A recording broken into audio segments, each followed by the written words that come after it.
El acontecimiento de Eni Ernaux.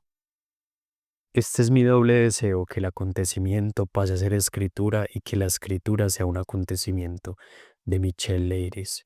Quizás la memoria solo consista en mirar las cosas hasta el final. Yuko Tsushima. Me bajé en Barbés, como la última vez.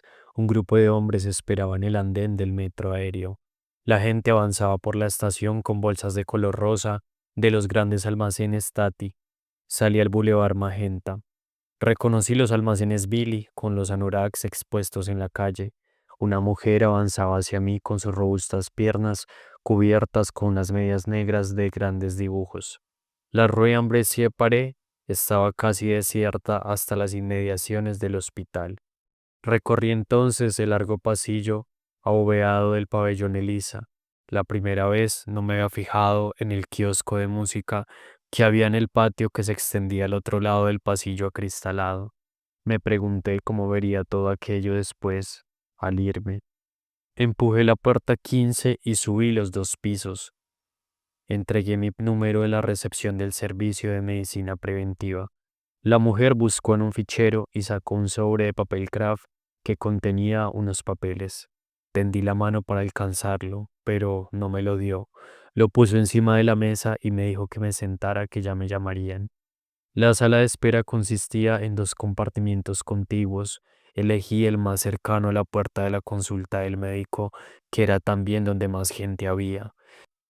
Empecé a corregir los exámenes que me había llevado conmigo. Justo después de mí llegó una chica muy joven, rubia y con el pelo largo. Entregó su número. Comprobé que a ella tampoco le daban el sobre y que también le decían que ya la llamarían. Cuando entré en la sala ya habían 3 personas esperando.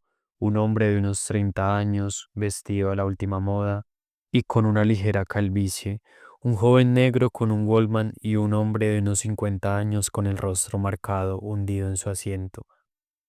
Después de la chica rubia llegó un cuarto hombre que se sentó con determinación y sacó un libro de su cartera.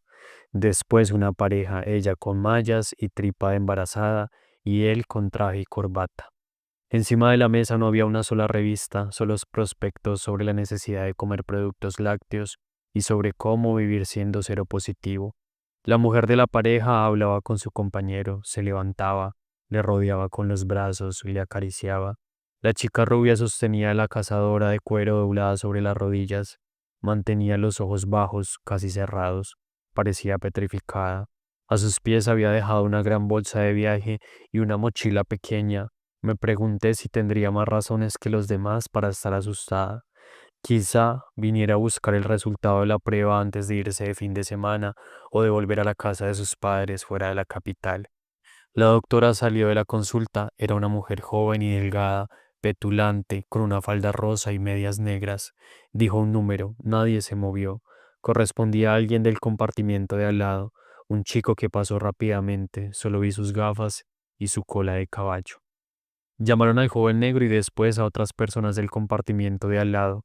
Nadie hablaba ni se movía salvo la mujer embarazada. Solo alzábamos los ojos cuando la doctora aparecía en la puerta de la consulta o cuando alguien salía de ella. Le seguíamos con la mirada. El teléfono sonó varias veces. Era gente que pedía hora o información sobre los horarios. En una ocasión, la recepcionista fue a buscar a un biólogo para que hablara con la persona que llamaba. El hombre se puso al teléfono y dijo: "No, la cantidad es normal, completamente normal". Las palabras resonaban en el silencio. La persona al otro lado del teléfono debía de ser cero positiva. Había acabado de corregir los exámenes. Me venía una y otra vez a la cabeza la misma escena borrosa de aquel sábado y de aquel domingo de julio, los movimientos del amor, la eyaculación. Debido a esa escena, olvidada durante meses, me encontraba ahora ahí. El abrazo y los movimientos de los cuerpos desnudos me parecían una danza mortal. Era como si aquel hombre, a quien había aceptado volver a ver con desgana, hubiera vuelto de Italia solo para contagiarme el SIDA. Sin embargo, no conseguía establecer una relación entre aquello, los gestos, la tibieza de la piel y el esperma, y el hecho de encontrarme en ese lugar. Nunca pensé que el sexo pudiera tener relación con nada. La doctora dijo mi número en voz alta. Antes incluso de que yo entrara en la consulta, me dirigió una gran sonrisa. Lo interpreté como una buena señal. Al cerrar la puerta me dijo enseguida, ha dado negativo. Me eché a reír. Lo que dijo durante el resto de la entrevista ya no me interesó. Tenía una expresión feliz y cómplice. Bajé la escalera a toda velocidad y rehice el trayecto en sentido inverso sin fijarme en nada. Me dije que una vez más estaba a salvo. Me hubiera gustado saber si la chica rubia también lo estaba. En la estación de Barbés, la gente se amontonaba a ambos lados de la vía. Aquí y allá se veía ese color rosa de las bolsas de Tati. Me di cuenta de que había vivido ese momento en el hospital. La abrevié de la misma forma que en 1963 había esperado el veredicto del doctor N, inmersa en el mismo horror y en la misma incredulidad. Mi vida, pues, ocurre entre el método Ogino y el preservativo a un franco de las máquinas expendedoras. Es una buena manera de medirla, más segura incluso que otras. Aquel mes de octubre de 1963 en Rouen estuve esperando durante más de una semana a que me viniera la regla. Era un mes soleado y tibio. Me sentía pesada y sudorosa bajo el abrigo que había sacado demasiado pronto del armario, sobre todo en los grandes almacenes, a donde iba a pasar el rato o a comprar unas medias en espera de que empezara el curso. Al volver a mi habitación de la residencia universitaria en la Rue Boucher, siempre tenía la esperanza de encontrar una mancha en mis calzones. Todos los días antes de acostarme comencé a escribir en mi agenda con mayúsculas y subrayando nada. Por la noche, cuando despertaba, sabía enseguida que no había nada. El año anterior, por la misma época, había empezado a escribir una novela. Me parecía algo muy lejano y que nunca volvería a suceder. Una tarde fui al cine a ver una película italiana en blanco y negro, Il Posto. Era una película lenta y triste. Trataba de la vida de una joven y de su primer trabajo en una oficina. La sala estaba casi vacía, mientras miraba la frágil figura del joven empleado vestido con una gabardina y veía las humillaciones que sufría y la desolación sin esperanza de la película. Sabía que la regla no me bajaría. Una noche me dejé arrastrar al teatro por unas chicas de la residencia universitaria a quienes les sobraba una entrada. La obra que se representaba era Wicklos. Era la primera vez que veía una obra contemporánea. La sala estaba repleta. Veía el escenario a lo lejos, violentamente iluminado, sin dejar de pensar por un momento en que no me venía la regla. Solo recuerdo el personaje de Estelle, rubia vestida de azul, y el del camarero vestido de criado, con los ojos rojos y sin párpados. Escribí en la agenda, formidable, si no hubiera sido por aquella realidad en mis riñones. A finales de octubre dejé de pensar que pudiera llegarme la regla. Pedí hora con un ginecólogo al doctor para el día 8 de noviembre. El fin de semana de Todos los Santos volví como de costumbre a casa de mis padres. Temía que mi madre me preguntara por el retraso. Estaba segura de que inspeccionaba la ropa que yo llevaba para lavar y que controlaba mis bragas todos los meses. El lunes me levanté con el estómago revuelto y un extraño sabor en la boca. En la farmacia me dieron Hepatom, un líquido espeso y verde que me produjo todavía más ganas de vomitar. O una chica de la residencia universitaria me propuso que diera en su lugar unas clases de francés en la institución Saint-Dominique. Era una buena manera de ganar un poco más de dinero aparte del de la beca. La superiora me recibió con el manual de literatura del siglo XVI de Layer y Michel de mano. Le dije que nunca había dado clases y que me asustaba la idea. Me contestó que era normal que ella misma durante 2 años solo había podido entrar a dar clase de filosofía con la cabeza gacha y mirando al suelo. Estaba sentada en una silla enfrente de mí y reproducía aquel gesto. Yo solo veía su cabeza cubierta por el velo. Al salir con Lagarde y Michel, que me habían prestado, me imaginé en la clase de segundo, bajo las miradas de las niñas y me entraron ganas de vomitar. Al día siguiente llamé por teléfono a la superiora para rechazar las clases. Me contestó secamente que le devolviera el manual. El viernes 8 de noviembre, cuando me dirigí hacia la plaza del ayuntamiento para tomar un autobús e ir a la consulta del doctor N, en la Rue Lafayette me encontré con Jacques S., un estudiante de la Facultad de Letras e hijo de un director de una fábrica de la región. Me preguntó qué iba a hacer a la orilla izquierda del río. Le respondí que me dolía el estómago y que iba a ver a un estomatólogo. Me contestó de forma categórica que el estomatólogo no curaba el estómago, sino las infecciones de la boca. Temiendo que sospechara algo y que quisiera acompañarme hasta la puerta del médico, me separé con brusquedad de él en cuanto llegó el autobús. Nada más bajarme de la camilla con mi gran jersey cubriéndome los muslos, el ginecólogo me dijo que seguramente estaba embarazada. Lo que yo creía que era una enfermedad de estómago eran en realidad náuseas. Me prescribió unas inyecciones para que me bajara la regla, pero me pareció que ni él mismo estaba seguro de que fueran a hacer efecto. Ya en el umbral de la puerta me dijo sonriendo jovialmente, los hijos del amor son siempre los más guapos. Me pareció una frase espantosa. Volví andando a la residencia, en la agenda aparece escrito, estoy embarazada, es horrible. A comienzos de octubre había hecho el amor varias veces con P, un estudiante de ciencias políticas que había conocido durante las vacaciones y a quien más tarde había ido a ver a Burdeos, aunque sabía por el calendario ojino que me encontraba en un periodo de riesgo, no creía que aquello pudiera llegar a arraigar en el interior de mi vientre. En todo lo relacionado con el amor y el goce, no me parecía que mi cuerpo fuera intrínsecamente diferente al de los hombres. Todas las imágenes de mi estancia en Bordeos, la habitación de la Rue Posté, con el incesante ruido de los coches, la cama estrecha, la terraza de Mortagne, el cine en el que vimos una película de romanos, el rapto de las Sabinas, tuvieron a partir de entonces un solo significado. Me encontraba allí y no sabía que me había quedado embarazada. La enfermera del Crows me puso una inyección por la tarde sin hacer un solo comentario y otra a la mañana siguiente. Era el fin de semana del 11 de noviembre. Volví a casa de mis padres. En un determinado momento tuve una breve y escasa pérdida de sangre rosácea. Dejé las bragas y el pantalón de tela manchados encima del montón de ropa sucia, bien a la vista, agenda, he manchado un poco, lo suficiente para engañar a mi madre. De regreso a Rouen, llamé por teléfono al doctor N, que me confirmó que estaba encinta y me anunció que me enviaría el certificado de embarazo. Lo recibí al día siguiente.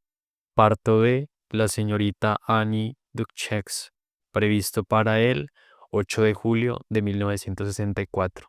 Me vino la imagen del verano, del sol. Rompí el certificado. Escribí a P para decirle que estaba embarazada y que no quería tener el niño.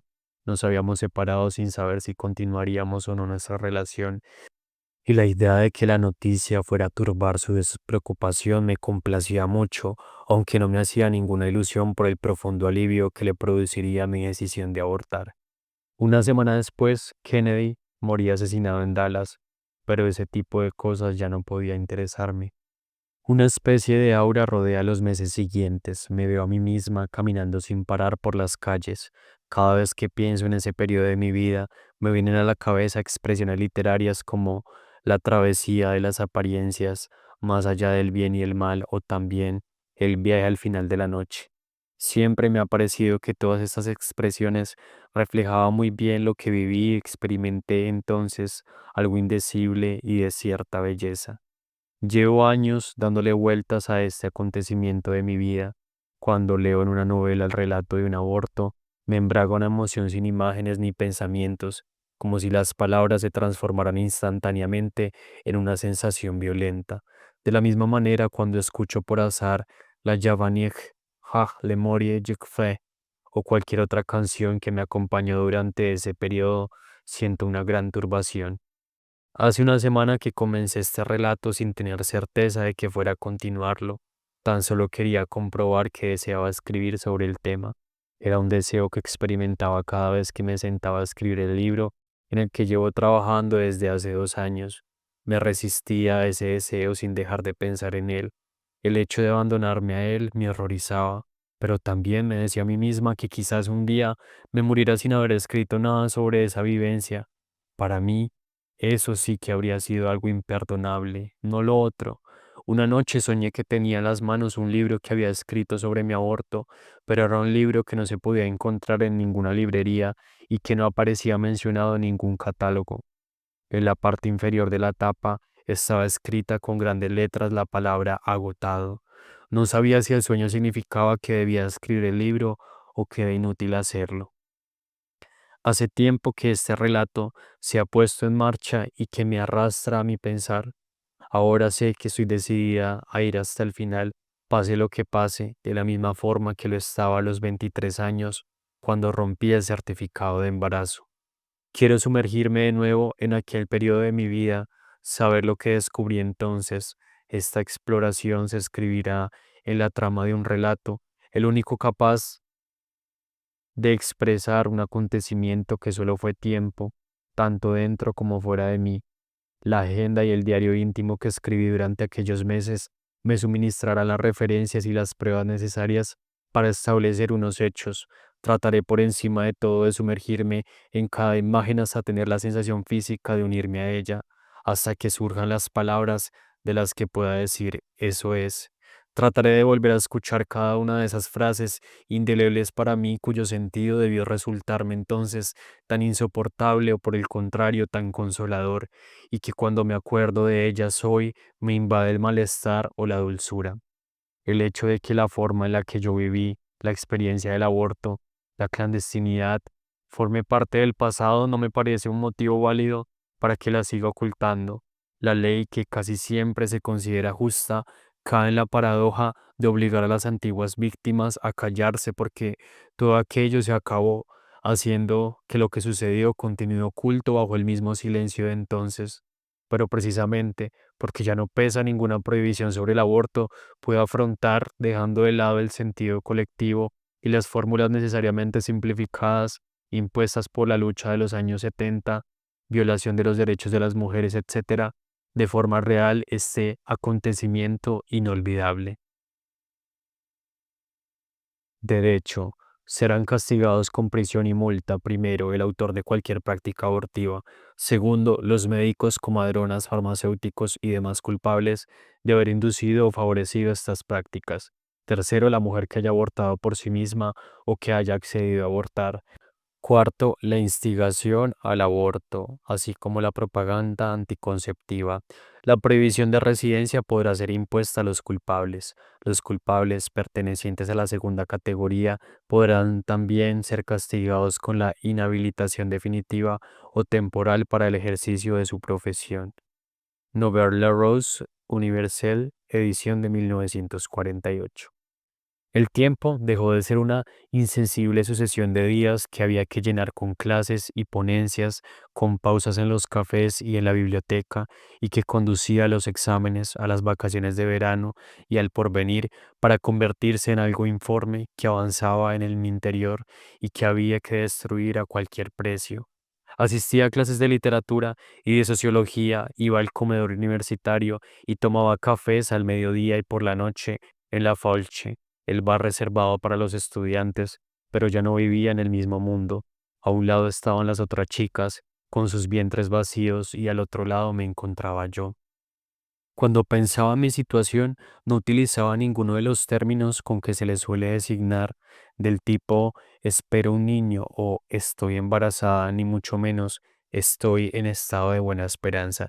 Esas expresiones contenían la aceptación de un futuro que no tendría lugar, no merecía la pena nombrar lo que yo ya había decidido hacer desaparecer. En la agenda escribía eso, la cosa esa. Solamente una vez puse embarazada. Pasaba de la incredulidad de aquello que estuviera pasándome a mí a la certeza de que era algo que tenía que pasarme a la fuerza. Estaba abocada a ello desde la primera vez que había gozado bajo las sábanas a los 14 años, una experiencia que no había podido dejar de repetir después, a pesar de mis rezos a la Virgen y a los diferentes santos y de soñar sin cesar que era una puta. Casi me parecía un milagro no haberme encontrado antes en esa situación. Hasta el verano anterior había conseguido a base de esfuerzos y de humillaciones, como las que me llamaran cabrona y calientapollas, no llegar a la penetración. Lo había conseguido gracias a la contención de un deseo que, no pudiéndose limitar al filtreo, me hacía temer hasta un simple beso. Establecía confusamente un vínculo entre mi clase social de origen y lo que me estaba ocurriendo. Yo era la primera persona de mi familia que estudiaba una carrera. Todos los demás habían sido obreros o pequeños comerciantes.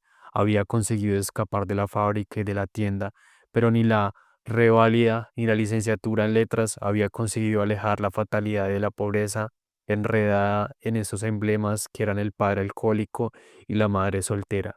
No había podido librarme de ello y lo que estaba creciendo dentro de mí era, en cierto sentido, el fracaso social. No me producía ninguna aprensión la idea de abortar. Me parecía, si no fácil, al menos factible, que no era necesario tener ningún valor especial para hacerlo. Era una desgracia muy común. Bastaba conseguir la senda por la que una larga corte de mujeres me había precedido. Desde la adolescencia había ido acumulando relatos relacionados con el aborto. Los había leído en las novelas o se los había oído contar en voz baja a las vecinas del barrio. Había ido adquiriendo un vago conocimiento sobre los métodos que podían utilizarse: la aguja de hacer punto, el peciolo de perejil, las inyecciones de agua jabonosa, la equitación, pero la mejor solución era encontrar un médico clandestino o una de esas mujeres a las que se conocía por el nombre de aborteras. Sabía que ambos cobraban mucho, pero no tenía la menor idea de cuáles eran sus tarifas. El año anterior, una joven divorciada me había contado que un médico de Estamburgo la había ayudado a abortar. No me dio ningún detalle, solo me dijo que le había dolido tanto que había tenido que agarrarse al lavabo. Yo también estaba dispuesta a agarrarme al lavabo. No se me ocurría que pudiera llegar a morir. 3 días después de haber roto el certificado de embarazo, me encontré en el patio de la facultad con Yanté, un estudiante casado y asalariado, al que 2 años antes le había pasado los apuntes de un seminario sobre Víctor Hugo al que él no había podido asistir. Su discurso encendido y sus ideas revolucionarias me agradaban. Fuimos a tomar vino a la plaza de la estación en el Metropole. En un momento dado le dije de forma indirecta que estaba embarazada, probablemente porque pensé que podría ayudarme. Sabía que pertenecía a una asociación semiclandestina que luchaba por la libertad anticonceptiva y la planificación familiar, y pensé que quizás pudiera ayudarme de alguna manera por ese lado. Nada más decírselo, vi aparecer en su rostro una expresión de curiosidad y de regocijo, como si estuviera viéndome con las piernas separadas y el sexo abierto. Quizás también le produjera placer mi súbdita transición de buena estudiante a chica en apuros.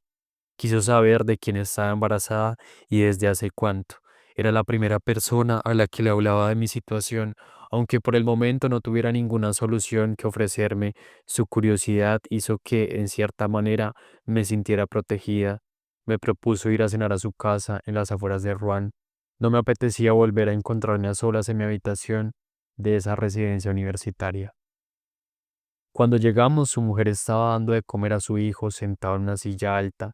Yante le dijo brevemente que yo tenía problemas. Llegó un amigo de ella. Después de acostar al niño, la mujer nos sirvió conejo con espinacas. El color verde de la verdura bajo los trozos del conejo me produjo náuseas. Pensé que si no abortaba dentro de un año, sería como la mujer de Jean. Nada más acababa de cenar, ella se fue con su amigo a buscar el material para la escuela donde trabajaba como maestra. Comencé a fregar los platos con Yanté. Me tomó en sus brazos y me dijo que nos daría tiempo a hacer el amor. Entonces me zafé de él y continué fregando. El niño lloraba en la habitación de al lado. Yo tenía ganas de devolver. Yanté me acosaba por detrás sin dejar de secar los platos. De pronto volvió a adoptar su tono habitual y pretendió haber querido poner a prueba mi fuerza moral. Su mujer regresó. Me propusieron que me quedara a dormir. Era tarde y ninguno de los dos se sentía con fuerzas para llevarme a casa. Dormí entonces en un colchón inflable. A la mañana siguiente volví a mi habitación de la ciudad universitaria, de donde había salido la víspera a primera hora de la tarde, con mis libros y cuadernos. La cama estaba sin deshacer. Había transcurrido casi un día entero. Es en este tipo de detalles donde uno puede apreciar cómo el desorden comienza a introducirse en su vida. No pensaba que Yanté me hubiera tratado con desprecio. Para él, yo había pasado simplemente de la categoría de las chicas de las que no se sabe si aceptan acostarse o no, a la de las chicas que sin duda ya se han acostado. En una época en la que la distinción entre ambas categorías era importantísima y condicionaba la actitud de los chicos hacia las chicas, Yanté se mostraba sobre todo muy pragmático. Tenía la seguridad de que no me dejaría embarazada puesto que ya lo estaba. Era un episodio desagradable, pero comparado con la situación en la que me encontraba, carecía de importancia. Yante me había prometido que me conseguiría la dirección de un médico y yo no conocía a nadie más que pudiera hacerlo. Al cabo de 2 días volví a verlo en su despacho y me llevó a comer a una cervecería que se encontraba en el muelle, cerca de la estación de autobuses, en un barrio destruido durante la guerra y que posteriormente se reconstruyó con hormigón. Yo nunca iba por allí. Comenzaba a deambular, a salirme del espacio y de los lugares a los que iba habitualmente, siempre a las mismas horas con los otros estudiantes. Yante pidió unos sándwiches. Su fascinación no disminuía. Me dijo riendo que él mismo podría ponerme una sonda con unos amigos. No estoy muy segura de que bromeara. Después habló del matrimonio B. Me contó que ella había abortado 2 o 3 años antes. Estuvo a punto de morirse, por cierto. No tenía la dirección de los B, pero yo podría ponerme en contacto con los LB en el periódico con el que trabajaba como redactora. Yo la conocía de vista porque ambas habíamos asistido al mismo curso de filología. Era una chica bajita y morena, con unas gafas gruesas y aspecto severo. Recuerdo que en una ocasión un profesor la elogió vivamente tras la exposición que había hecho en clase. Que una chica como ella hubiera abortado me tranquilizaba. Cuando se acabaron los sándwiches, Yanté me recostó en la silla y me dijo sonriendo, no hay nada como comer. Yo sentía náuseas y me encontraba sola. Empecé a comprender que Yanté no tenía ninguna ganas de implicarse demasiado en el asunto. Las chicas que querían abortar no entraban dentro del marco moral fijado por la Asociación de Planificación Familiar a la que él pertenecía. Deseaba permanecer en primera fila y no perderse la continuación de la historia. O sea, que quería verlo todo sin tener que pagar nada. Me había advertido que, como miembro de una asociación que defendía la maternidad deseada, moralmente no podía prestarme dinero para abortar de forma clandestina. Aparece escrito en mi agenda, comida con té en el muelle, los problemas se acumulan. Comencé la búsqueda, tenía que encontrar a LB, su marido al que yo había visto a menudo en el comedor universitario, repartiendo octavillas, parecía haberse esfumado. Me dedicaba a ir de sala en sala, mañana y tarde. Me apostaba en el vestíbulo frente a la puerta. Esperé a LB durante 2 noches seguidas delante del edificio del Paris Normandie. No me atreví a entrar y preguntar si había llegado ya. Temí que alguien pudiera pensar que mi comportamiento era sospechoso y sobre todo no quería molestar a LB en su lugar de trabajo por algo por lo que había estado a punto de morir. La segunda noche llovió y estaba sola en la calle, debajo de mi paraguas, leyendo de forma mecánica las hojas del periódico colgado, con chinchetas en el papel enrejado y mirando alternativamente a un extremo y al otro de la rueda del hospital LB, se encontraba en algún lugar de Rouen. Era la única mujer que podía salvarme y no aparecía. De regreso a la residencia universitaria escribí en mi agenda. He estado esperando una vez más a LB. En esta ocasión bajo la lluvia, estoy desesperada. Necesito que esta cosa se vaya. No tendría ningún indicio y ninguna pista. Aunque había muchas novelas en las que aparecían mujeres que abortaran, en ellas no se daba ningún detalle sobre la manera en la que lo hacían. Entre el momento en el que la chica descubría que estaba embarazada y el momento en que dejaba de estarlo, había una elipsis. Busqué en el fichero de la biblioteca la palabra aborto. Las únicas referencias que encontré pertenecían a revistas médicas. Saqué dos, Archive médico-chirurgales y Revue Immunologique. Esperaba hallar informaciones prácticas, pero los artículos solo hablaban de las consecuencias del aborto criminal que no me interesaban en lo absoluto.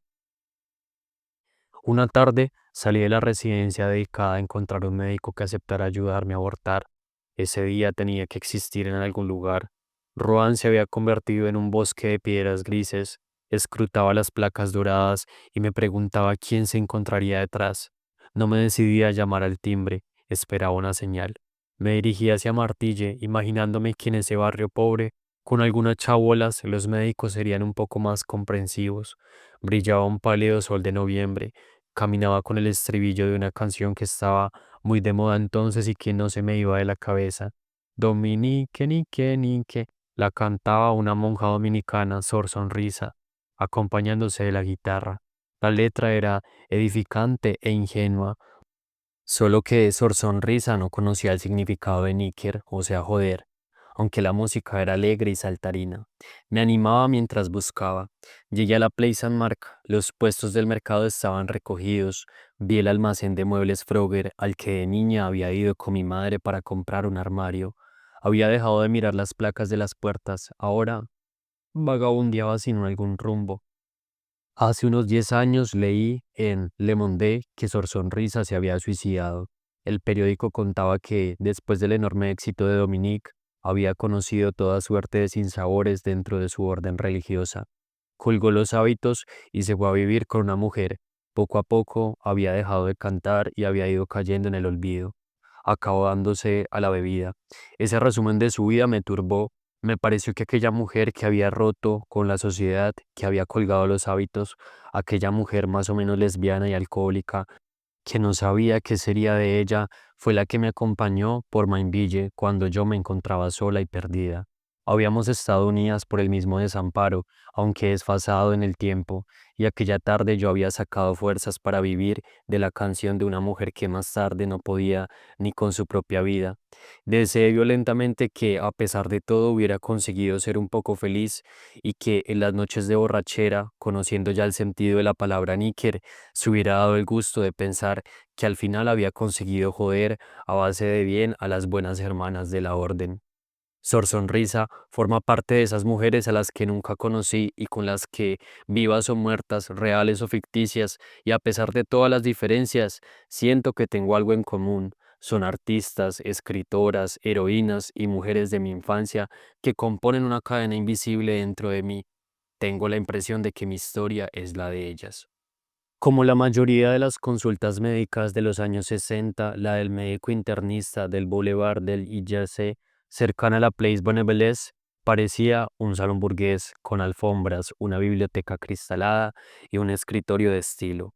Me resulta imposible explicar por qué me decidí al final por aquel bonito barrio en el que vivía un diputado de derechas, André Marie. Se había hecho de noche y probablemente no quise volver a mi habitación sin haber intentado nada. Me recibió un médico más bien mayor.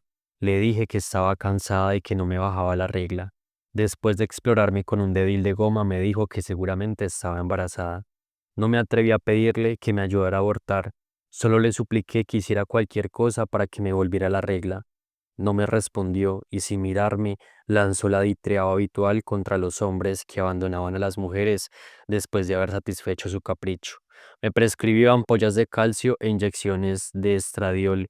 Solo se hablando al final cuando le dije que era un estudiante y me preguntó si conocía a Philip D., hijo de un amigo suyo. Sí le conocía, era un chico moreno y con gafas que había estado conmigo en clase de latín durante el primer año de facultad y que al año siguiente se había ido a Caen. Era el típico católico chapado a la antigua. Recuerdo haber pensado que nunca podría quedarme embarazada de un chico así. Es un chico muy amable, ¿no te parece? Me preguntó sonriendo y pareció feliz ante mi aprobación. Había olvidado el motivo de mi presencia allí. Cuando me acompañó a la puerta, pareció aliviado. No me dijo que volviera. Las chicas como yo estropeamos el día a los médicos, sin dinero y sin relaciones. De lo contrario, no hubiéramos ido a parar a ciegas a sus consultas. Les obligábamos a recordar la ley que podía llevarles a la cárcel y prohibirles para siempre el ejercicio de su profesión.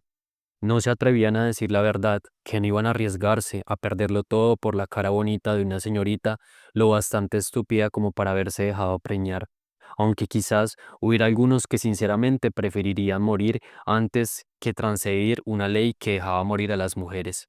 Pero todos debían de pensar que aunque se nos impidiera abortar, encontraríamos al final una forma de hacerlo. Frente a la perspectiva de una carrera truncada, la imagen de una aguja de hacer punto dentro de una vagina carecía de peso para ellos. He tenido que hacer un esfuerzo para dejar a un lado el sol invernal de la Plaine Saint-Marc de Rouen, la canción de Sor Sonrisa e incluso la silenciosa consulta del doctor cuyo nombre he olvidado en el Boulevard del Geyser. He tenido que hacer un esfuerzo para escapar del estancamiento de las imágenes y tratar de comprender la ley, esa realidad invisible, abstracta y ausente del recuerdo que sin embargo me impedía salir a la calle en busca de un médico improbable. Estaba por todas partes, en los eufemismos y las litotes de mi agenda, en los ojos saltones de Yanté, en los matrimonios forzados, en el filme Los paraguas de Cherburgo, en la vergüenza de las mujeres que abortarán y en la reprobación de las otras, en la imposibilidad absoluta de imaginar que un día las mujeres pudieran decidir abortar libremente. Y como de costumbre, era imposible determinar si el aborto estaba prohibido porque estaba mal o si estaba mal porque estaba prohibido. Se juzgaba con relación a la ley, no se juzgaba la ley. No quería que las inyecciones del médico fueran a surtir efecto, pero quería probarlo todo. Por temor a que la enfermera del CRAU sospechara algo, le pedí a una estudiante de medicina que veía a menudo en el comedor universitario que me las pusiera. Esa misma noche me envió una compañera suya a la habitación, una rubia muy mona y natural. Al verla, me di cuenta de que estaba convirtiéndome en una desgraciada. Me puso la inyección sin hacerme una sola pregunta. Al día siguiente, como ninguna de las dos estudiantes se encontraba disponible, me senté en la cama y yo misma me puse la inyección en el muslo, cerrando los ojos. En la agenda aparece escrito, 2 inyecciones y ningún efecto. Más tarde me enteraría de que el médico del Boulevard de Giselle me había prescrito un medicamento para evitar los abortos naturales. Me doy cuenta de que el relato me arrastra e impone sin darme cuenta hacia un sentido, el de la desgracia que se ha puesto en marcha de forma ineluctable. Me obligo a resistirme al deseo de recorrer rápidamente los días, las semanas, e intento conservar por todos los medios, buscando y anotando los detalles, empleando el pretérito imperfecto y analizando los hechos, la interminable lentitud de un tiempo que se espesaba sin avanzar, como el de los sueños. Continuaba yendo a clase y a la biblioteca. Ese verano había elegido con mucho entusiasmo un tema para mi tesina, la mujer en el surrealismo. Pero en ese momento me parecía tan poco interesante como la coordinación en el francés antiguo o las metáforas en la obra de Chateaubriand. Leía con indiferencia los textos de Luard, de Breton y de Aragón, en los que celebraban a las mujeres abstractas, mediadoras entre el hombre y el cosmos. Anotaba, tomadas de aquí y allá, algunas frases relacionadas con el tema, pero no sabía qué hacer con las notas que iba tomando y me sentía incapaz de entregarle al profesor el proyecto y el primer capítulo que ya me había pedido. Me sentía incapaz de relacionar los datos e integrarlos dentro de una estructura coherente. Desde la época que estudiaba secundaria, yo había demostrado ser capaz de manejar con bastante soltura los conceptos, y aunque me daba cuenta de la artificialidad de las disertaciones y de otros trabajos universitarios, me sentía en cierto modo orgullosa de mi habilidad a la hora de hacerlos, y me parecía que era el precio que tenía que pagar para llegar a pertenecer al mundo de los libros, como decían mis padres, y consagrarles mi porvenir. Pero entonces el cielo de las ideas se había convertido en algo inaccesible, me arrastraba por debajo de él con el cuerpo hinchado e inmerso en la náusea. Tan pronto pensaba que en cuanto me viera liberada de mi problema volvería a ser capaz de reflexionar, como me parecía que la experiencia intelectual era una construcción ficticia que ya no alcanzaría jamás. En cierta forma, mi incapacidad para redactar la tesina me resultaba más terrible que mi necesidad de abortar. Era una clara señal de mi invisible decadencia. En mi agenda aparece escrito lo siguiente: he dejado de escribir, he dejado de trabajar. ¿Cómo saldré de esto? Había dejado de ser una intelectual. No sé si se trata de un sentimiento generalizado, pero puedo decir que produce un sufrimiento indecible. Con frecuencia sigo teniendo la sensación de no poder ir lo suficientemente lejos en la exploración de las cosas, como si me retuviera algo muy antiguo, algo vinculado al mundo de los trabajadores manuales del que provengo, siempre temerosos de todo lo que pudiera causar quebraderos de cabeza, o algo vinculado a mi cuerpo, a ese recuerdo inscrito en mi cuerpo. Cada mañana, nada más despertarme, pensaba que las náuseas habían desaparecido, pero ese mismo instante las sentía llegar de nuevo como una oleada insidiosa. El deseo y el asco por la comida no me abandonaban. Un día vi unas salchichas en el escaparate de una charcutería. Entré para comprarme una y la devoré acto seguido en la calle. En otra ocasión supliqué a un camarero que me diera un zumo de uva. Me apetecía tanto que hubiera hecho cualquier cosa por conseguirlo. Algunos alimentos me repugnaban nada más al verlos, otros, agradables a la vista, se deshacían en mi boca revelando su futura putrefacción. Una mañana Mientras esperaba con otros estudiantes a que se acabara una clase para entrar en el aula, las figuras ante mis ojos se desvanecieron bruscamente y se convirtieron en puntitos brillantes. Tuve el tiempo justo para sentarme en los peldaños de la escalera. Anotaba en la agenda mareos constantes. A las 11, náuseas en la biblioteca municipal. Sigo enferma. Durante mi primer año de facultad, algunos chicos me habían hecho soñar sin que ellos lo supieran. Los acostaba, me sentaba cerca de ellos en el anfiteatro, sabía que ahora iban al comedor universitario o a la biblioteca. Me parecía que aquellos romances imaginarios pertenecían a un tiempo ya muy lejano, carente de preocupaciones, casi a la infancia. En una foto del mes de septiembre del año anterior aparezco sentada con el pelo por los hombros, muy bronceada, con un pañuelo en el cuello y una escoltada camisa de rayas, sonriente, vivaracha. Cada vez que la miraba, pensaba que era la última foto de mi juventud, cuando me movía en el orden invisible y perpetuamente presente de la seducción. Durante una velada en la Frauche, a donde había ido con las chicas de la residencia universitaria, me excité con un chico rubio y dulce con quien estuve bailando todo el tiempo. Era la primera vez que me ocurría desde que sabía que estaba embarazada. No había ningún impedimento para que mi sexo se tensara y se abriera, ni siquiera el hecho de que ya hubiera en mi vientre un embrión que recibía sin protestar un chorro de esperma desconocido. Sin embargo, en la agenda aparece escrito: he bailado con un chico muy romántico, pero he sido incapaz de hacer nada. Todas las conversaciones me parecían pueriles o futiles. La costumbre de algunas chicas de contar su vida cotidiana con todo lujo de detalles me resultaba insoportable. Una mañana se sentó a mi lado en la biblioteca una chica de Montpellier con quien había asistido a las clases de filología. Me describió con todo lujo de detalles su nuevo apartamento en la Rue Santier, a su casera, la ropa blanca puesta a secar en la entrada, su trabajo de profesora particular en la Rue Boccine, etc. Aquella minuciosa y alegre descripción de su universo me pareció exagerada y hasta obscena. Si puedo recordar todas las cosas que aquella chica me contó aquel día con su acento del sur, probablemente se deba a su propia insignificancia, que para mí entonces tenía un significado terrorífico, el de mi exclusión del mundo normal. Desde que he comenzado a escribir sobre aquel acontecimiento, intento recordar los rostros y los nombres de los estudiantes entre los que me movía y a quienes, salvo a dos o tres, no he vuelto a ver desde que me fui de Rouen al año siguiente. A medida que van surgiendo del olvido, vuelven a colocarse en forma espontánea en los lugares donde me cruzaba con ellos habitualmente: la Facultad de Letras, el comedor universitario, la Faluche, la biblioteca municipal o el andén de la estación donde se aglutinaban el viernes por la tarde para esperar el tren que lo llevaría a casa de sus padres.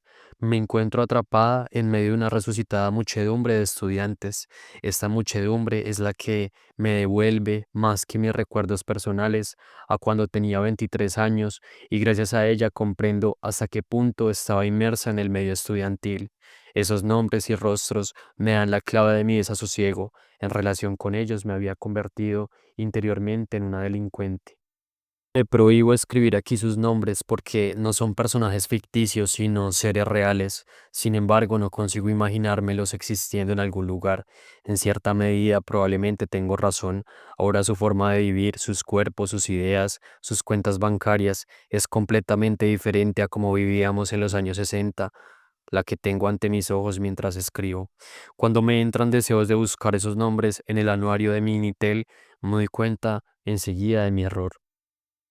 Los sábados volvía a casa de mis padres. No me costaba nada disimular mi situación ante ellos, pues era algo que venía haciendo desde mi adolescencia. Mi madre pertenecía a la generación de antes de la guerra, la del pecado y la vergüenza sexual.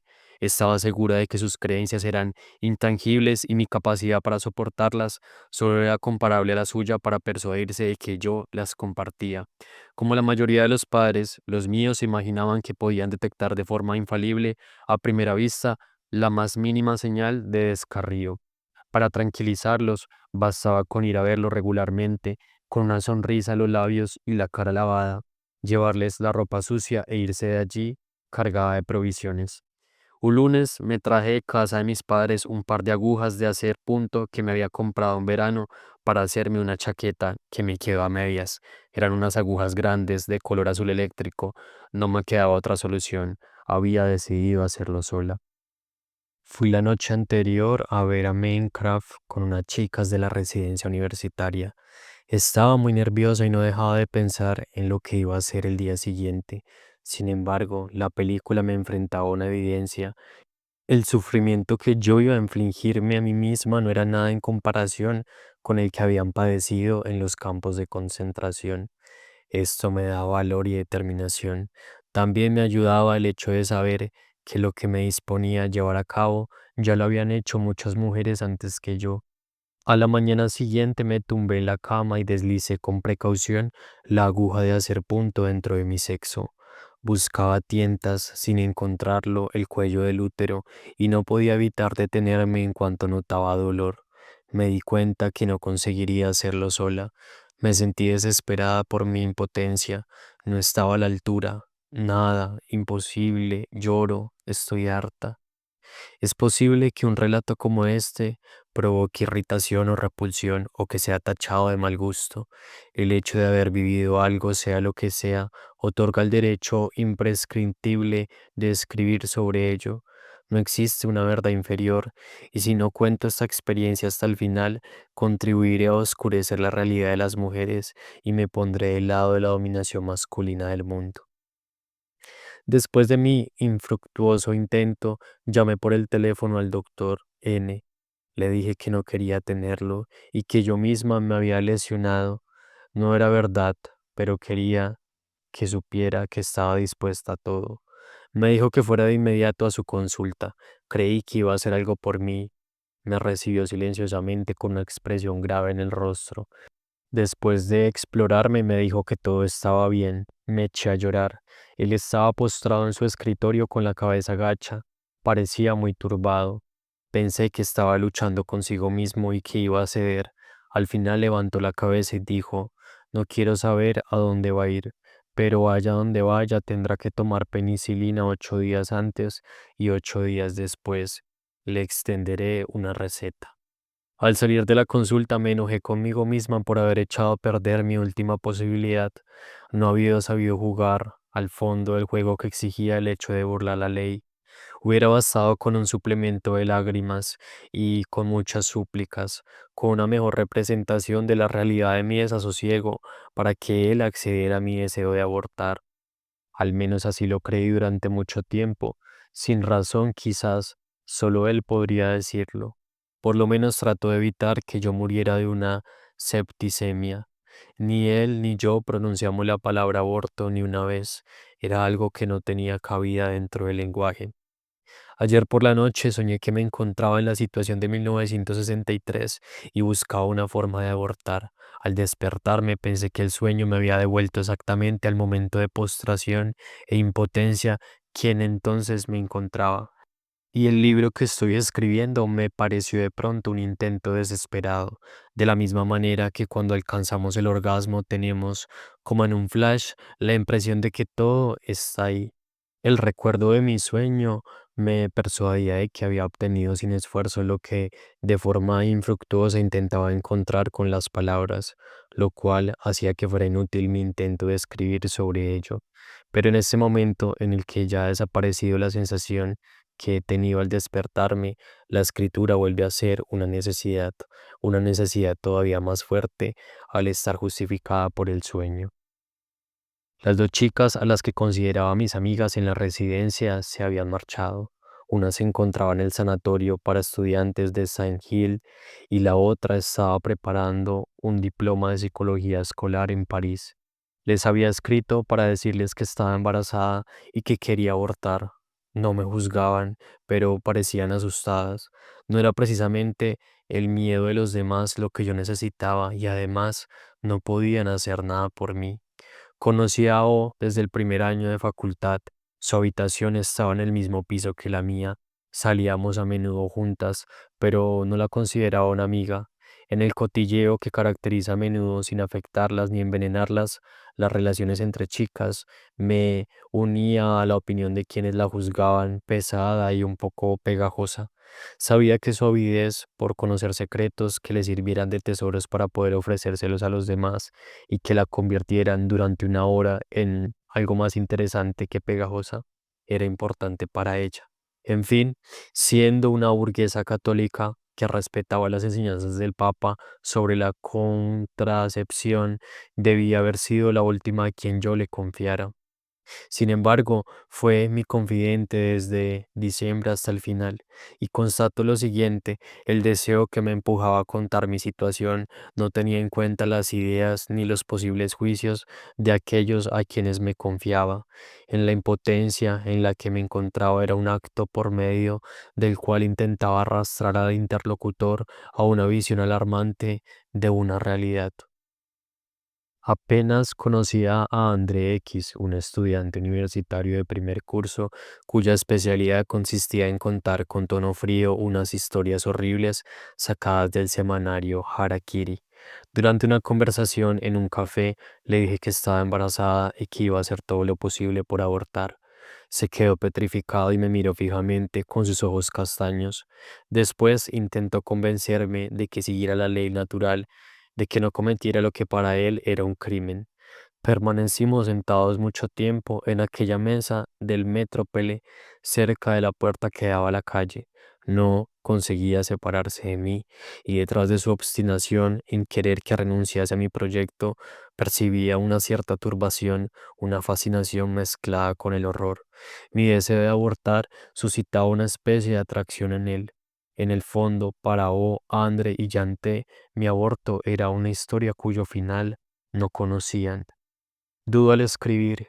Vuelvo a ver el metrópole y la mesita en la que estábamos, cerca de la puerta que daba a la Ruberte, el implacable camarero e impasible a quien yo llamaba Jules y al que había identificado con el de el ser y la nada, que en realidad no es un camarero de un café, pero hace como si lo fuera, bueno, etcétera. Ver con la imaginación o volver a ver por medio de la memoria es el patrimonio de la escritura, pero vuelvo a ver para hacer constatar por medio de la escritura ese momento que tengo de la sensación de haberme reunido con la otra vida, una vida pasada y una vida perdida, una sensación que la expresión es como si todavía estuviera ahí, traduce de una forma muy exacta. El único que no parecía interesarse por mi situación era el chico de quien estaba embarazada. Me mandaba desde Burdeos cartas espaciadas en las que mencionaba de forma alusiva las dificultades para encontrar una solución. En la agenda aparece: me deja que me las arregle sola. Yo tendría que haber llegado a la conclusión de que ya no sentía nada por mí y que no tenía más que un deseo: volver a ser el que era antes de esa historia, el estudiante preocupado tan solo por sus exámenes y su porvenir. Pero aunque seguramente presentía todo aquello, no tenía fuerzas suficientes para romper, para añadir a la búsqueda desesperada de una forma de abortar el vacío de una separación. Me ocultaba la realidad de forma consciente, y si el hecho de ver en los cafés a chicos bromeando y riendo ruidosamente me atormentaba, en ese mismo momento él probablemente estaría haciendo lo mismo. A la vez me daba fuerzas para continuar turbando su tranquilidad. En octubre habíamos previsto que pasaríamos juntos las vacaciones de Navidad, iríamos a la nieve con una pareja amiga. Por mi parte no tenía ninguna intención de modificar el proyecto. Estábamos a mitad de diciembre. Mis nalgas y mi pecho tensaban los vestidos. Me sentía pesada, pero las náuseas habían desaparecido. A veces olvidaba que estaba embarazada de 2 meses, seguramente debido a esa sensación de desaparición del porvenir, por medio de la cual el espíritu adormece la angustia del vencimiento del plazo, que se sabe sin embargo inevitable. Algunas chicas dejan pasar las semanas y los meses hasta que llegaban al final de su embarazo. Tumbada en la cama, con el sol invernal entrando por la ventana, escuchaba los conciertos de Bradeburgo exactamente igual que el año anterior. Tenía la impresión de que en mi vida no había cambiado nada. En mi diario aparece: para mí el hecho de estar embarazada es algo abstracto. Sin embargo, me tocó el vientre y está aquí. No es algo imaginario. Si dejo que el tiempo actúe, el próximo mes de julio sacarán un niño dentro de mí, pero no lo siento. Unos días antes de Navidad, cuando no me lo esperaba, el bebé llamó a la puerta de mi habitación. Se había encontrado con Yanté en la calle y éste le había dicho que yo quería verla. Seguía llevando las mismas gafas gruesas en montura negra, resaltaban intimidantes. Me sonrió, nos sentamos en la cama, me dio la dirección de la mujer a la que ella había acudido, una enfermera de cierta edad que trabajaba en una clínica, la señora PR. Vivía en el callejón sin salida Cardinet, en el distrito 16 de París. Debí de reírme al oír las palabras callejón sin salida, que eran el colofón del personaje novelesco y sórdido de la hortera.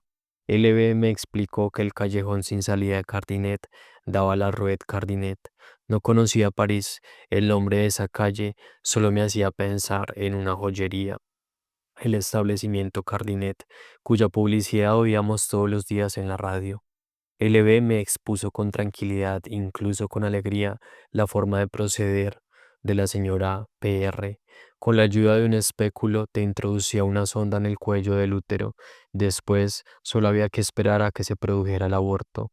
Era una mujer seria y limpia que hervía todos los instrumentos, pero no todos los microbios desaparecían con el hervor, ya que la propia Leve se había infectado con una sepsemia.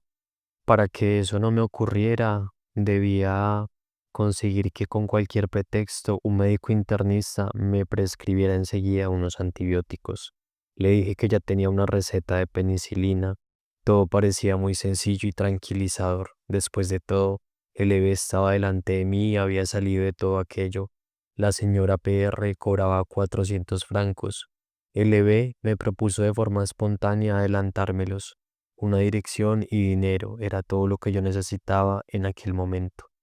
Me limitó a designar con sus iniciales a la primera mujer que me ayudó, la primera de esas mujeres cuyo saber, gestos y eficaces decisiones me ayudaron a superar lo mejor posible la prueba.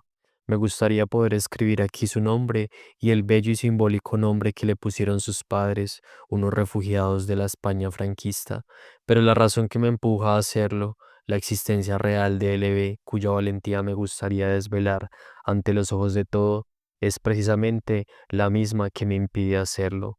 No tengo derecho a exponer en el espacio público de un libro a LB, una mujer real y viva, como acaba de confirmarme el anuario, que podría decirme cargada de razón que ella no me ha pedido nada. El domingo pasado, al volver de la costa, me desvié hacia Rouen. Caminé por la Rue Dreux hasta la catedral. Me senté en la terraza de un café en el Space Palace, el centro comercial construido recientemente. Debido a este libro que estoy escribiendo, pensaba sin cesar en los años 60, pero en el centro de la ciudad, revolcada y coloreada, no había nada que me lo recordara. No podía acceder a aquellos años haciendo un difícil esfuerzo de abstracción, despojando a la ciudad de sus colores, devolviendo a los muros su tono sombrío y austero, y a las calles peatonales sus coches.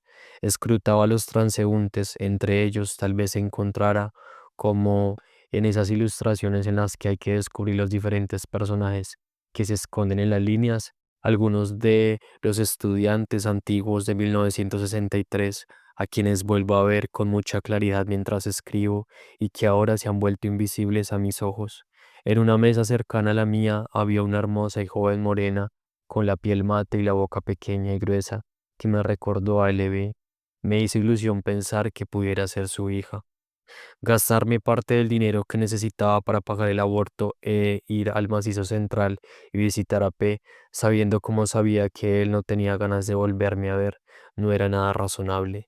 Pero yo no había ido a esquiar nunca y necesitaba tomarme un respiro antes de dirigirme al callejón sin salida de Cardinet en el distrito 16.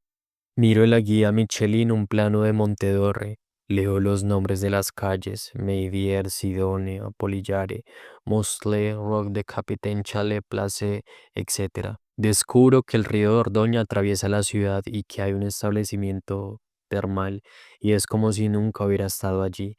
En mi agenda aparece escrito: bailamos en el casino, vamos a la Tane, ayer nos fuimos por la noche a la Garage, pero no consigo acordarme de nada, solo de la nieve, del café lleno de gente donde nos sentábamos a última hora de la tarde y de la gramola en la que ponían si yo tuviera un martillo.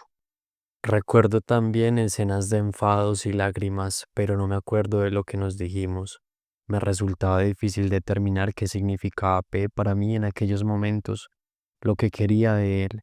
Quizás quería que reconociera como un sacrificio o como una prueba de amor el que yo fuera a abortar, cuando sin embargo era algo que yo había decidido, movida por mi deseo y mis intereses. Anik y Gontran, los estudiantes de derecho con los que fuimos a esquiar, no sabían que yo estaba embarazada y quería abortar. P pensaba que era mejor no decírselo. Los consideraba demasiado burgueses y conformistas para contárselo. Estaban prometidos y no se acostaban juntos. P deseaba por encima de todo no echar a perder las vacaciones con el asunto. Me entristecía en cuanto yo abordaba el tema. Me dijo que en Burdeos no había encontrado ninguna solución. Yo pensé que seguramente ni siquiera la había buscado. La pareja, que no tenía problemas de dinero, se alojaba en un hotel viejo y elegante, y P y yo en una pensión. Hacíamos poco el amor y con prisas, sin sacar partido de la ventaja que nos procuraba mi estado. El mal ya estaba hecho.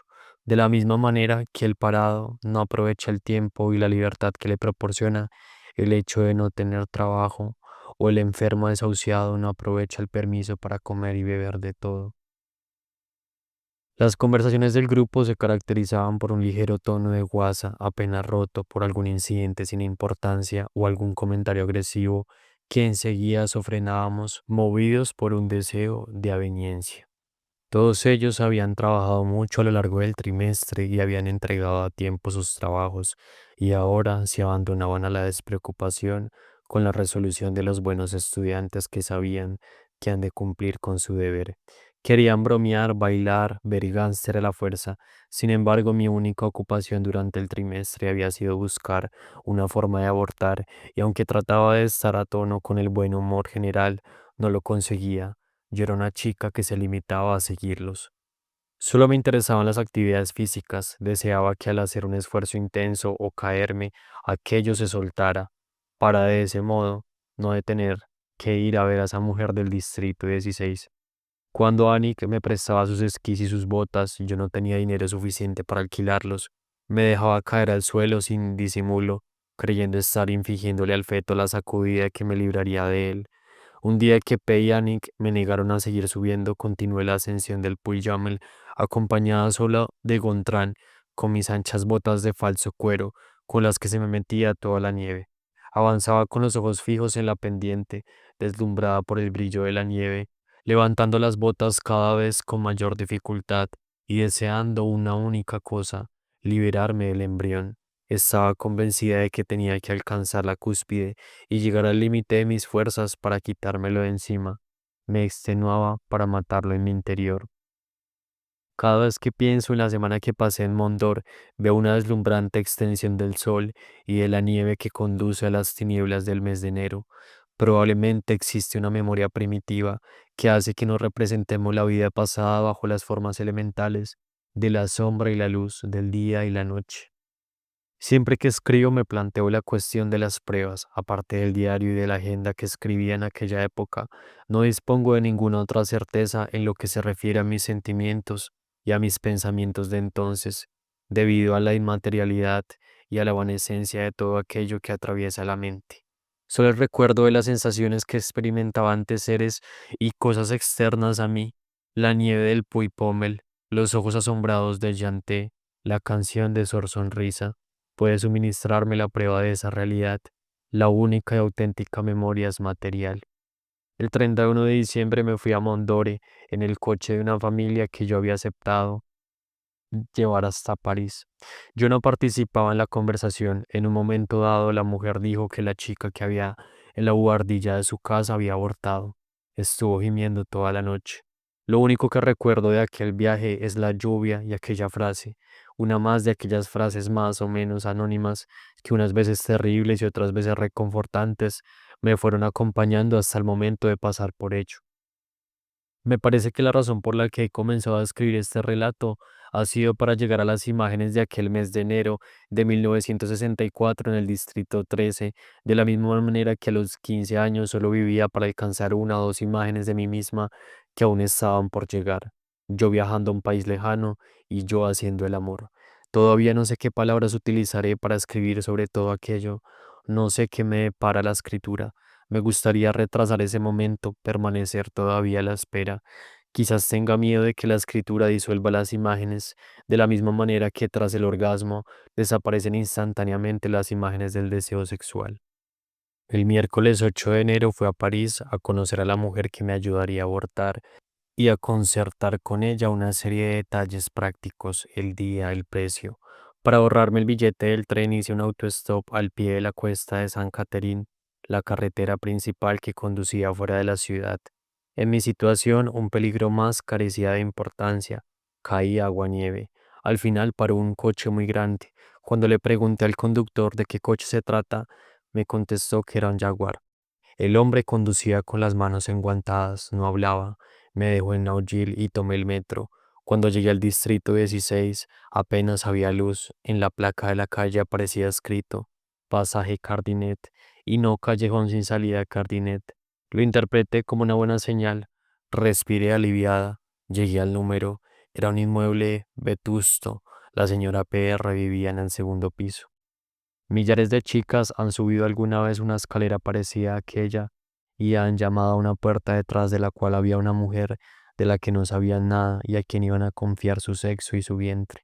Y la mujer, la única persona capaz de ayudarlas en su desgracia, ha abierto la puerta y ha aparecido entre ellas con un delantal, unas zapatillas de lunares y un trapo de cocina en la mano. Y les ha preguntado, ¿querías algo, señorita? La señora PR era baja, rechoncha y con gafas, tenía un moño gris e iba vestida de oscuro. Parecía una mujer mayor de pueblo. Me hizo pasar rápidamente a una cocina estrecha y oscura, y después a un dormitorio un poco más grande, con muebles anticuados.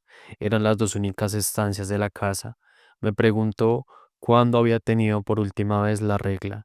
Le respondí que hacía 3 meses. Me dijo que era un buen momento para hacerlo. Me pidió que me desabrochara el abrigo. Me palpó el vientre con las dos manos por debajo de la falda y exclamó con una especie de satisfacción: Tiene usted una buena tripa.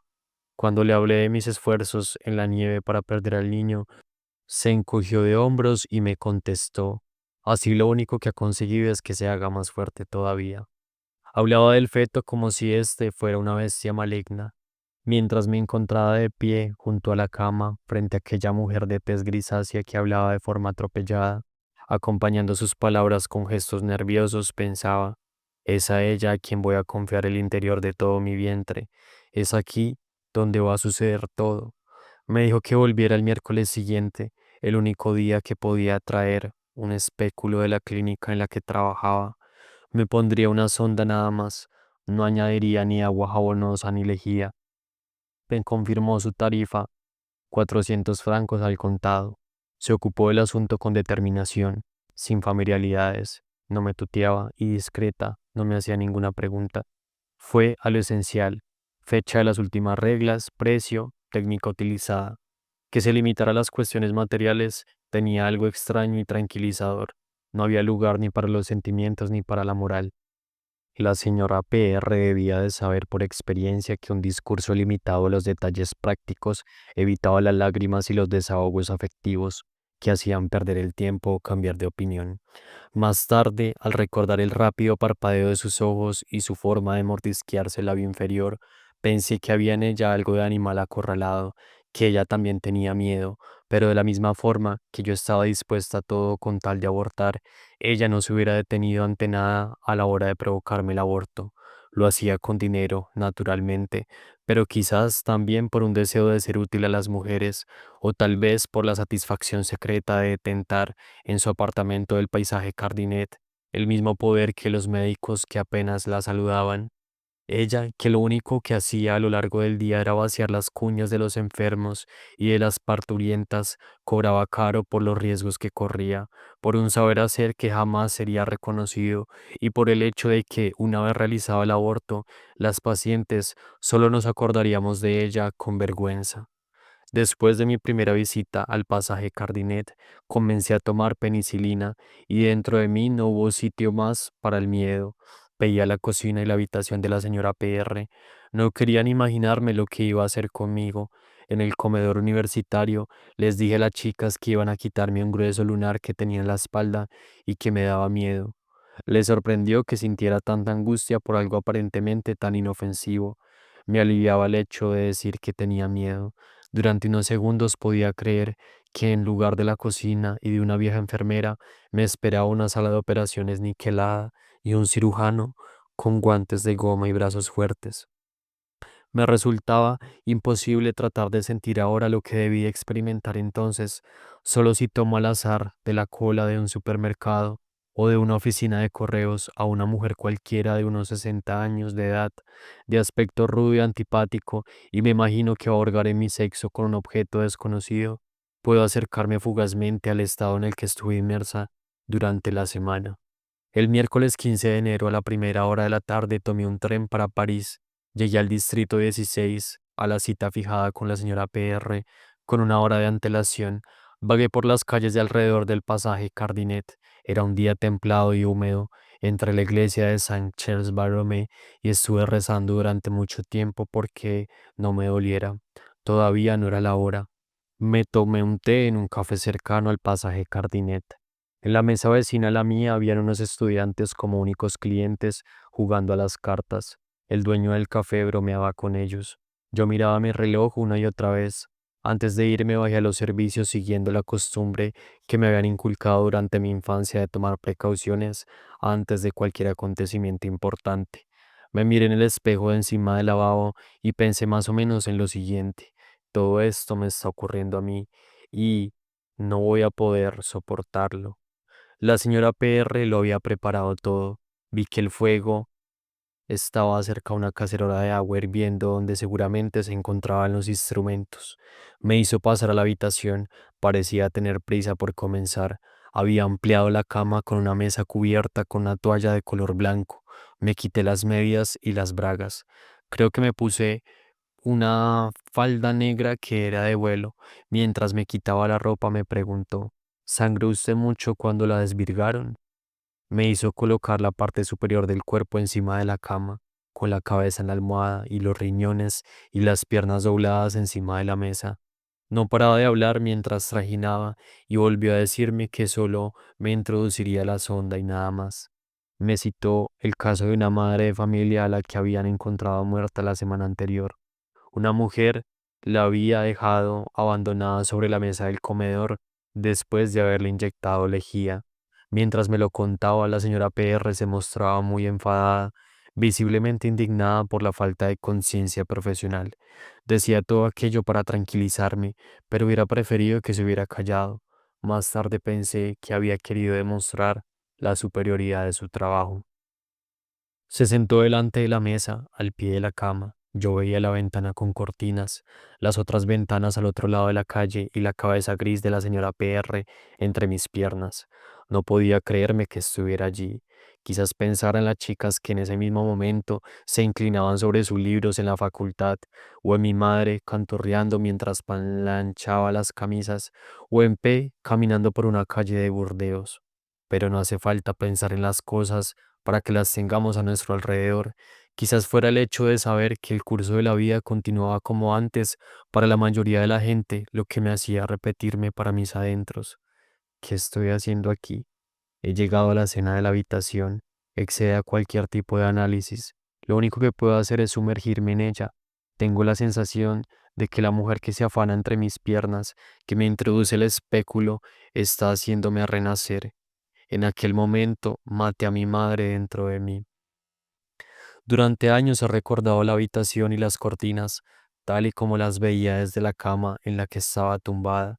Quizás ahora sea una estancia clara, con muebles de IKEA, una habitación más dentro de la casa de un joven ejecutivo que ha comprado toda la planta. Pero estoy convencida de que todavía guarda el recuerdo de todas las jóvenes y mujeres que fueron allí para que las traspasaran con una sonda. Sentí un dolor atroz. La mujer decía, deje de gritar, pequeña, y tengo que hacer mi trabajo. O quizás fueron otras palabras distintas que solo significaban una cosa, la obligación de ir hasta el final. Son las mismas palabras que he vuelto a encontrar después en los relatos de mujeres que abortaron clandestinamente, como si en esos momentos solo pudieran pronunciarse esas palabras relacionadas con lo ineludible y solo a veces con la compasión. No sé cuánto tiempo tardó en ponerme la sonda. Yo lloraba. Dejé de sentir dolor para experimentar tan solo una sensación de pesadez en el vientre. La mujer dijo que ya había acabado, que yo no debía tocar nada. Me había puesto un gran pañal de algodón por si perdía agua. Podía ir al retrete tranquilamente, podía caminar. Dentro de 1 o 2 días aquello se iría, y si no era así, tendría que llamar por teléfono. Tomamos un café juntas en la cocina.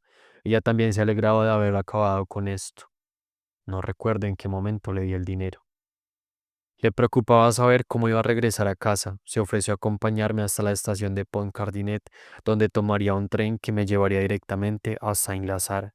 Deseaba irme sola y no volver a verla nunca más, pero no quise verla rechazando su solicitud. Entonces yo no sospechaba que dicha solicitud venía dictada por el temor de que me encontraran desmayada a la salida de su casa. Se puso un abrigo y se dejó las zapatillas puestas. Fuera todo se envolvió bruscamente irreal. Caminábamos una junto a la otra con el medio de la calzada dirigiéndonos hacia el final del paisaje Cardinet, que parecía estar cerrado por los muros de 2 inmuebles, entre los que solo había una rendija por la que pasaba la luz. Era una cena lenta, el día no estaba muy claro, no había nada en mi infancia ni en mi vida de antes que justificara mi presencia allí. Nos cruzamos con algunos transeúntes. Me pareció que me miraban y que al vernos a las dos sabían lo que acababa de ocurrir. Me sentía abandonada por todo el mundo, salvo por esa mujer vieja, vestida con un abrigo negro que me acompañaba como si fuera mi madre. A la luz de la calle, fuera de su antro, su piel gris me inspiraba auténtica aversión. La mujer que me estaba salvando parecía una bruja o una vieja celestina. Me dio un billete y esperó conmigo en el andén a que llegara un tren para Saint-Lazare. Ya no estoy tan segura de que la mujer saliera en zapatillas a la calle, pero el hecho de que siempre la haya recordado así, atribuyéndole la costumbre de las mujeres que salen de su casa en zapatillas para ir a comprar cualquier cosa a la tienda de ultramarinos de la esquina, muestra que hay un punto para mí, una figura de no retorno popular del que entonces estaba alejándome. Durante el 16 y 17 de enero estuve esperando las contracciones. Escribí una carta a P para decirle que no volvería a verle nunca más y otra a mis padres en las que le explicaba que no iría a la casa a pasar el fin de semana porque iba a ver los valses de Viena. Por aquel entonces, Rouen estaba lleno de carteles anunciando ese espectáculo que yo utilicé como cartada a sabiendas de que mis padres podrían comprobarlo en el periódico.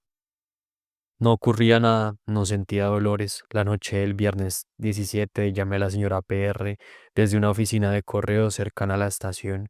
Me dijo que fuera a verla la mañana siguiente. En mi diario, donde no había escrito nada desde el 1 de enero, anoté ese mismo viernes 17. Sigo esperando. Mañana volveré a casa de la portera porque no lo ha conseguido. El sábado 18 tomé a París el primer tren. Hacía mucho frío, todo estaba cubierto de nieve.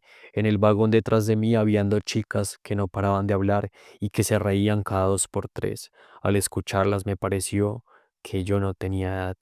La señora PR me recibió profiriendo exclamaciones sobre el río glacial y me hizo entrar rápidamente. En la cocina había un hombre sentado, más joven que ella y llevaba una boina. No me pareció ni sorprendido ni molesto por verme. No recuerdo si se quedó o se fue, pero debió de pronunciar algunas palabras porque pensé que era italiano. En la mesa había una palangana llena de agua todavía humeante, donde flotaba un tubo fino y rojo. Comprendí que era la nueva sonda que pensaba ponerme. No había visto la primera, parecía una serpiente. Al lado de la palangana había un cepillo de pelo. Si tuviera que representar en un cuadro aquel acontecimiento de mi vida, pintaría una mesita de fórmica pegada a la pared y encima de ella una palangana esmaltada en la que flota una sonda roja. Ligeramente a la derecha se encuentra un cepillo de pelo. No creo que exista un solo taller de la hortera en ningún museo del mundo. Me hizo pasar el dormitorio como la primera vez. Ya no me daba miedo lo que me iba a pasar. No sentí ningún daño. Mientras me quitaba la primera sonda para colocarme la de la palangana, exclamó: "Está en pleno proceso". Era una frase que podría haber dicho una comadrona. Hasta ese momento no había pensado que todo aquello pudiera compararse a un parto. No me pidió más dinero, pero me dijo que le mandara la sonda porque era un modelo difícil de conseguir. Cuando volví de París en el tren, en mi compartimiento había una mujer que no paraba de limarse las uñas. La función práctica de la señora PR se acaba aquí. Había realizado su cometido, iniciar el proceso que haría desaparecer el problema. No le había pagado para que me asistiera después. En el momento en el que escribo, unos refugiados kosovanes intentan pasar clandestinamente a Inglaterra desde Calais. Los traficantes de personas les exigen enormes cantidades de dinero y a veces desaparecen antes incluso de que comience la travesía. Pero ni los kosovares ni ninguno de los inmigrantes de los países pobres se arredran ante nada, pues no tienen otra vía de salvación. Hoy en día se persigue a los traficantes de personas y se deplora su existencia de la misma forma que hace 30 años se deploraba la de las personas que practicaban los abortos, pero no se cuestionan las leyes ni el orden mundial que provocan este fenómeno, y seguramente entre los traficantes de inmigrantes, como antes entre las aborteras, debe de haber algunos más serios que otros. Arranqué rápidamente en mi cuaderno de direcciones la página donde figuraba el apellido de la señora PR. No lo he olvidado nunca. Volví a encontrármelo 6 o 7 años después. Era el apellido de uno de mis alumnos de primero de bachillerato, rubio y taciturno, con los dientes cariados, demasiado alto y demasiado mayor para el curso en el que saltaba. Nunca pude decir su apellido cuando le hacía una pregunta, ni leerlo en las hojas de examen, sin asociarlo a la mujer del pasaje Cardinet. Para mí, aquel chico solo existió en relación con una vieja abortera de quien yo creía que era nieto, y el hombre que descubrí en la cocina de la señora PR y que probablemente era su compañero, también lo estuve viendo durante años en una pequeña mercería de Annecy, en la plaza de Notre Dame. Era un italiano que hablaba francés con mucho acento y que llevaba una boina calada en la cabeza. Llegué a identificarlos de tal forma que ahora no puedo distinguir la copia del original y sitúo en el pasaje Cardinet, un sábado glacial de enero, al hombre que me vendía en los años 60 cintas y botones, junto a una mujercilla ágil y sin edad. Al bajar del tren llamé al doctor N. Le dije que me habían puesto una sonda. Quizás tenía la esperanza de que me hiciera ir a su consulta, como el mes anterior, y que me tomara el relevo de la señora PR. Permaneció unos instantes en silencio y después me aconsejó que tomara más ginestril. Por el tono de su voz comprendí que lo último que deseaba era verme y que no debía volver a llamarle nunca más. Entonces no era capaz de imaginármelo como puedo hacer ahora, bruscamente empapado de sudor al oír la voz de una chica diciéndole que llevaba 3 días paseando con una sonda en su útero. Le veo paralizado ante el dilema. Si aceptaba verme, la ley le obligaba a retirarme enseguida de la sonda y a hacerme continuar con un embarazo que yo no deseaba. Si se negaba, yo corría el riesgo de morir. Ninguna de las dos alternativas era buena. Y además estaba solo. Así pues, optó por recomendarme masogenestril. Entré a la farmacia más cercana, frente al Metrópole, para comprar el medicamento del doctor N. La farmacéutica me preguntó, ¿tiene usted receta? No se lo podemos dar sin receta. Me encontraba en medio de la farmacia, detrás del mostrador. 2 o 3 farmacéuticos con bata blanca me miraban. El hecho de no disponer de la receta demostraba mi culpabilidad. Tenía la impresión de que veían la sonda a través de mi ropa. Fue uno de los momentos en los que me sentí más desesperada. ¿Tiene usted receta? Hace falta receta. No he podido volver a escuchar estas palabras ni ver la expresión severa del farmacéutico cuando yo contestaba que no, sin sentirme angustiada. Mientras escribo, debo resistirme en ocasiones al lirismo de la cólera o del dolor. No quiero hacer de este texto lo que no hice o hice tan pocas veces durante aquel momento de mi vida, gritar y llorar. Quiero permanecer lo más cerca posible de la sensación de inamovible desgracia que tenía entonces y de la que me hacían tomar más conciencia todavía cosas tan dispares como la pregunta de una farmacéutica o la visión de un cepillo de pelo al lado de una palangana de agua donde se encontraba la sonda. Porque la conmoción que experimento al volver a estas imágenes, al volver a escuchar esas palabras, no tiene nada que ver con lo que sentía entonces, es tan solo una emoción para la escritura. o lo que es lo mismo, una emoción que permite la escritura y que constituye la señal de su verdad. Durante el fin de semana en la ciudad universitaria solo se quedaban los estudiantes extranjeros y algunas chicas cuyos padres vivían lejos. El comedor universitario estaba cerrado. No tenía ninguna necesidad de hablar con nadie. Recuerdo que no sentía miedo, tan solo cierta tranquilidad. Solo me quedaba a esperar. No podía leer ni escuchar discos. Tomé una hoja de papel y dibujé el pasaje Cardinet, tal y como lo vi cuando bajé de la casa de la Bortera, con los altos muros muy cerca, los unos de los otros, y una hendidura al fondo por donde entraba la luz. Ha sido la única vez en mi vida de adulta que he tenido ganas de hacer un dibujo. Los domingos por la tarde estuve caminando por las frías y soleadas calles de Mont Saint-Argan. La sonda ya no me molestaba. Era un objeto que formaba parte de mi vientre, una aliada a la que lo único que le reprochaba era no actuar lo suficientemente rápido. En mi diario aparece escrito el 19 de enero, pequeños dolores. No sé cuánto tiempo va a necesitar el embrión para morir y ser expulsado. Un clarín toca la Marsella, se oyen risas en la planta de arriba. Así es la vida. Así es, pues, aquello no era una desgracia. Lo que era realmente habría que buscarlo quizás en la necesidad que tuve de imaginarme de nuevo en aquel dormitorio, aquel domingo para escribir mi primer libro, Los armarios vacíos 8 años después, en el que sentí de recordar aquel domingo y aquella habitación, todo lo que había sido mi vida hasta los 20 años.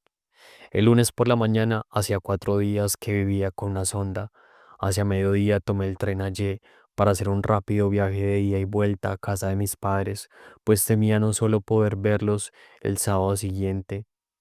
Quizás, como de costumbre, decidí echar a cara o cruz si me daría tiempo de correr tal riesgo. La temperatura había subido, mi madre había abierto las ventanas de los dormitorios, me miré las bragas, estaba mojada de sangre y agua que se deslizaban a lo largo de la sonda que comenzaba a salirse de mi sexo. Por la ventana podía ver las casitas bajas del barrio, los jardines, el mismo paisaje que había visto desde mi infancia. Sobre esta imagen se cuela otra vez de algo que había sucedido 9 años antes, la de la gran mancha rosácea de sangre y humores que dejó en mi almohada la gata antes de morir una tarde de abril mientras yo estaba en el colegio. Recuerdo cuando volví, ya la habían enterrado con los gatitos muertos en su interior. Regresé a Rouen en el tren de las 4:20.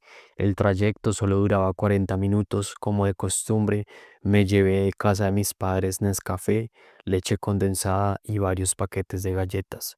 Aquella tarde ponían el acorazado Pakentin en el cineclub de Faluche.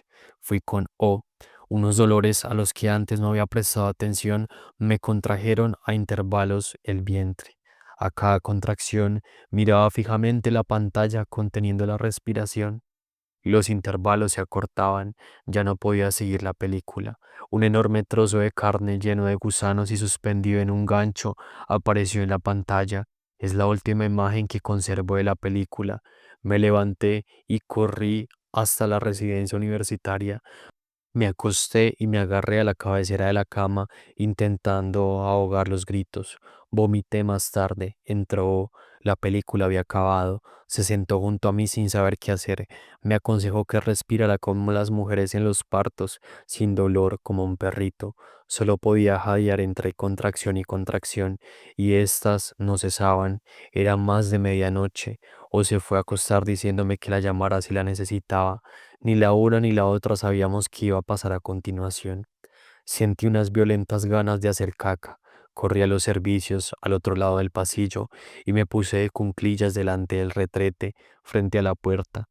Veía las baldosas entre mis muslos, empujaba con todas mis fuerzas. Salió como si fuera una granada, con una salpicadura de agua que llegó hasta la puerta. Vi un muñequito colgando de mi sexo al final de un cordón rojizo. Nunca hubiera imaginado que pudiera tener aquello dentro de mí. Tuve que andar con él hasta mi habitación. Lo tomé en la mano, pesaba extrañamente, y avancé por el pasillo apretándolo entre mis muslos. Me comportaba como un animal. La puerta de O estaba entreabierta. Vi que tenía la luz encendida. La llamé suavemente y le dije, ya está. Nos encontramos las dos en mi habitación, yo sentada en la cama con el feto entre las piernas, no sabemos qué hacer. Le digo a Bo que hay que cortar el cordón, tomo unas tijeras